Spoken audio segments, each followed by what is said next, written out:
సంవత్సరాల అనుభవం ఆంధ్ర, తెలంగాణ, కర్ణాటక, తమిళనాడులో లక్షల మంది నమ్మకమైన కస్టమర్ల సంతోషాలకు నిలయమైన మీ నివాసానికి అందమైన చిరునామా. బట్ రెస్ట్లెస్ జాబ్ కదా సార్ సీరియల్స్. కొంచెం సీరియల్స్ చేసినాక ఒళ్ళు పాడైపోయిందని చెప్పుకోవచ్చు. మానేశానండి, 2 ఏళ్ళైంది మానేసి. అసలు నా ఆరోగ్యం నాశనం అవడం కారణం అదే. ఏంటండి ఇప్పుడు కొన్ని సీరియల్స్ అనకూడదు కానీ, ఇదివరకు ఇప్పుడు ఛానల్స్ డామినేషన్ ఎక్కువైపోయింది అనకూడదు కానీ, వాళ్ళు ఇప్పుడు మీరు ప్రొడ్యూస్ చేస్తూ శంకరారు నా కంఫర్ట్ నేను పెట్టుకుందామన్నా మీ మాట చేయలేదు. ఛానల్ వాళ్ళు చెప్పాలి, చెప్తారు. రీమేక్ చేస్తుంటారు కొన్ని. ఆ లాంగ్వేజ్లో ఎక్కువ అమౌంట్ ఇస్తారు మన తెలుగు ప్రొడ్యూసర్ చెప్పి, మనకు తెలుగు తక్కువ ఇస్తారు. పైగా వాళ్ళకేమో షూటింగ్ టైం ఎక్కువ ఇస్తారు. 20 రోజులు ఉంటే మనకు 10 రోజులు ఏమంటారు. మీరు చూసే ఇద్దరు 15 రోజులు తీసేవాళ్ళు ఉంటారు. 26 ఎపిసోడ్ వారం నెలలకు చూస్తారు కదా 10. ఇప్పుడు 26 ఎపిసోడ్ 10 రోజులు తీస్తున్నారు. 10 రోజులు ఎట్లా చేస్తారండి. పైగా నాన్న డైలాగ్ ఆర్టిస్ట్ పేజీలు రాసి కొట్టు. పైగా నేను డబ్బింగ్ నేను చెప్పకపోతే నాకు వేషాలు ఎవరు, నాకు అది అదృష్టం సినిమా రంగంలో టీవీలో. దాంతో 5 రోజులు షూటింగ్ చేసి 10 రోజులు డబ్బింగ్ అండి. గుడ్డి చాకరీ అనమాట. చచ్చిపోతారు. రాత్రి ఏ రోజు 11 ఎక్కడో ఒకళ్ళిద్దరు తప్ప ఏ ఛానల్కి వెళ్ళినా కూడా రాత్రి 10 రోజు 9 గంటల వరకు అంటారు అఫీషియల్ గా. ఎవరు చేస్తారు? చేస్తే వాళ్ళు చేయలే అవ్వదండి. పొద్దున ఇంటికి వెళ్తాం, పొద్దున 7కి వెళ్తాం, 9కి మేకప్తో రెడీగా ఉంటే అక్కడికి 9 కూడా లేటే. 8 మేకప్తో కొట్టి సొక్క మార్చడం టైం ఉండదు. ఫటాఫట్ కొట్టేయడం. అలా చేయి తీగిపోతే ప్రొడ్యూసర్ వర్కౌట్ అవ్వదు, చేయించకపోతే డైరెక్టర్ ఉన్నాడు, చేయకపోతే ఆర్టిస్ట్ ఉన్నాడు. అది పరిస్థితి. ఎవరు ఆనందంగా చేయట్లేదు అంటాం కదా. కానీ అంటే కోపం వస్తేమో కానీ దానివల్ల ఆరోగ్యం కొంచెం దెబ్బతిందండి. నాకైతే దెబ్బతింది. వయసులో ఉన్నప్పుడు ఎంత శ్రమ అండి, ఎన్నాళ్ళు ఉంటారు. ఇప్పుడు ఆడపిల్లలు నిజంగా పాపం ఎంత కాపాడుకోవాలండి. ఆడపిల్లలు గ్లామర్ వాళ్ళని పట్టుకొచ్చిన రాత్రి 10 దాకా షూటింగ్లు ఉంటే పాపం వాడు చేయించేవాడు కూడా ఏం చేయలేడు. వాడు కూడా ఇంత తీయాలి. వాళ్ళకి కూడా ఉంటది కదా ప్రెజర్. ఇంత అవుట్పుట్ తీస్తే గానీ షూటింగ్ నడవదు కదా. ఫైన్ మనీ ప్రాబ్లం ఏదన్నా. ఇవన్నీ పక్కన పెడితే ఆర్టిస్ట్ గా మాత్రం నాకు అసలు టీవీలో నాకు మనసుకు నచ్చిన పాత్ర నేను 1000 వెరైటీస్ అని బ్రహ్మాండంగా వేసుకున్నాను. మనశ్శాంతి. అన్ని విలన్ అంటే మీరే కదా. విలన్ పౌరాణిక మైథలాజికల్ కూడా చేశాను, బ్రహ్మాండంగా చేసుకున్నాను. కానీ వ్యక్తిగత ఆరోగ్య పరిస్థితిగా మాత్రం అసలు చాలా చితికిపోయానండి ఆరోగ్యంగా, శారీరకంగా. ఎవరి అబ్బాయి? ఆ అబ్బాయినా?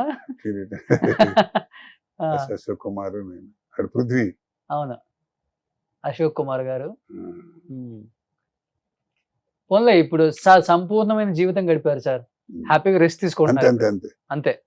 ఎప్పుడైనా అయితే వేషన్ ఇప్పుడు ఏమిస్తారు మనకు? సినిమాలు ఏమైనా చేస్తున్నారు ఇప్పుడు? ఏమిస్తారు? ఇస్తే సిపాయిలు లాయర్లు ఇస్తారు. ఏమిస్తారు? అందుకన్నా మనకు ఆర్టిస్ట్ కోరిక ఉంటది కదా సార్.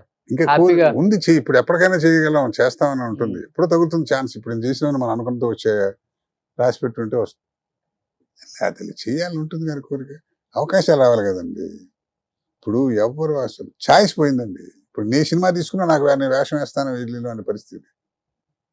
అది విని షార్ట్ రెడీ యాక్షన్ విని ఇంట్లో కూర్చోదంటే కూర్చోదా కష్టం. సెట్లు అలా కూర్చొని అదే ఏదో ఇప్పుడు యాక్టింగ్ చేసేది చెప్పిన ఏదో డిస్కషన్ వాడితో పాటాడు వీడితో పాటాడు ఆ మాటలు వాడట వాడు యాక్టర్ కాదు వీడు యాక్టింగ్ ఏదో ఉంటుంది, సొల్లు ఉంటుంది కదా. అది లేకుండా మా శ్రీనివాసరావు పాపం అదే నిజంగా అనుభవిస్తున్నాడు. రోజు 16 గంటలు పనిచేసి ఎంతమంది డైరెక్టర్లు, ఎంతమంది ఆర్టిస్టులు, ఎంత కుట్టుకుని తిట్టుకుని అట్లాంటి వాడు కామ్ మాట్లాడేవాడు లేడు. ఎలా ఉంటుంది లైఫ్? పిచ్చెక్కిపోతుంది. రిటైర్ అయిన బ్యాంకులో పనిచేసి రిటైర్ అయిన పరిస్థితి కూడా అంతేగా, అదే పరిస్థితి. అది 2 కాబట్టి 2 అనుభవాలు ఉన్నాయి కాబట్టి ఏదో హాయిగా పెద్ద పెద్ద ఆఫీసులు చూశాను. మా పెద్ద డీజీఎంలు చేసిన వాళ్ళు, జిఎంలు చేసిన వాళ్ళు రిటైర్ అయిన తర్వాత ఎవరు లెక్క చేస్తారు? వాళ్ళని కూరగాయలు సంచి పుట్టి వాడి కూరలు కొట్టుకుంటుంటాడు. ఆ సర్వీస్ ఉన్నప్పుడు కూడా సఫారీ లూడ్ చేయి వేసుకుని టైం అంత కాలం. సో ఎనీహౌ మంచి లైఫ్ చూశారు సార్, సంపూర్ణమైన జీవితం. అన్నదమ్ముళ్ళు ఇద్దరు ఇండస్ట్రీలో 2 పిల్లర్స్ లాగా నిలబడ్డారు. ఒకళ్ళు టీవీ, ఒకళ్ళు సినిమా అని తేడా లేకుండా అది ఇది మొత్తం దున్నేశారు. బట్ ఎటువంటి కాంట్రవర్సీ లేకుండా ఇన్ని సంవత్సరాలు 40 సంవత్సరాలు ఇండస్ట్రీలో రాణించడం చాలా చాలా కష్టం. ఈయన ఆమెతో తిరిగాడు, ఆయన లవ్ చేశాడు, అసలు ఇట్లాంటివి లేనే లేదు. అదే చెప్తున్నా కదా, నాకు ఇవ్వని వాడు కోపంతో ఇచ్చిన వాడు ప్రేమతో కాదండి. అదంతే. ఇవాళ చూసిన అరే ఆయన ఎక్కడ మిస్ చేయని ప్రతి వాళ్ళు ఫీల్ అయ్యేవాడు. అది చెప్తున్నా మన అదృష్టాన్ని బట్టి ఉంటుంది. అదే మీకు కాంట్రవర్సీ లేకుండా హ్యాపీగా నడిపేశాం. ఇప్పుడు కూడా కూర్చోండి సార్ అని వేషం ఇవ్వటం మాట్లాడతారా, కూర్చోండి ఏంటి శంకరారు ఎలా ఉన్నా అనే ఆ స్థితిలో ఉన్నాం కదా. వచ్చాడు పంపించేయడం బాబు చెప్పకుండా. సుమన్ టీవీలో మీ పర్సనల్ అండ్ బిజినెస్ ప్రమోషన్స్ కోసం కింది నెంబర్ కి కాంటాక్ట్ చేయండి.